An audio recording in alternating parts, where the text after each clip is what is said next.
I'm Adam Anchel for Pro Football Weekly with a look at the draft grades for the NFC North, presented by Verizon FiOS. I'm joined by our draft expert, Nolan Nawrocki. Nolan, you came up with these grades. The Chicago Bears got a B. It's the best in the division. What was it about their draft that you liked? Well, I think Jerry Angelo in the past has had a history of busting in the first round, and this year I think he's going to come through. I think Gabe Carimi could be a very solid left tackle, finally fill a big glaring area of need. I think Stephen Pye in the second round was a very solid pick who filled another big need for him. Once you get past those, two big names we know both could have been first rounders. Carimi maybe slipped to them late in the draft. But after you get past that, looking through 3 through 7, anything of interest? Not really. I think Chris Conte was a little bit of a reach. I'm not sure it's going to pan out beyond that, but you got to like the top 2 picks. Enough to get them a B anyways. The Green Bay Packers, a B-, the defending champs. A lot of picks, but maybe not the strength that we expect from them? Yeah, drafting at the bottom of the round at 32, it's harder to come away with some solid picks. But I think Derek Sherrod's a guy that could step in as a starter. I think Randall Cobb was a very solid pick as well. You know, beyond that, I think they did a very good job of addressing needs throughout the draft. I mean, with so many picks that they had late in the draft, any hits there? Yeah, I thought there were some great fits. I looked all the way through, and I thought they had some great fit picks. But Devon House from New Mexico is one that I think really has the potential to grow in that defense.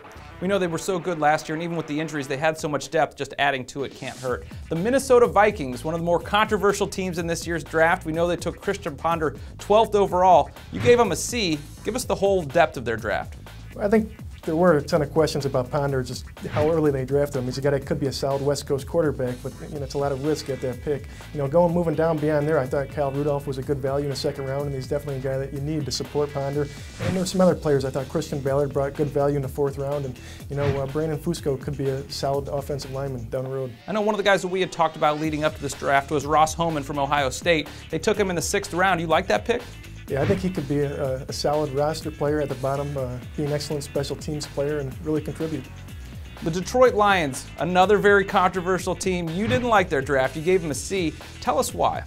I just thought there was far too much risk all the way through. I think Nick Fairley's a guy, if you hit, great, but I thought the downside was too much at that spot. You know, Titus Young has a lot of immaturity questions. He's only 170 pounds. The durability could be a serious issue at the NFL level. And then you look at Mikel LaSure.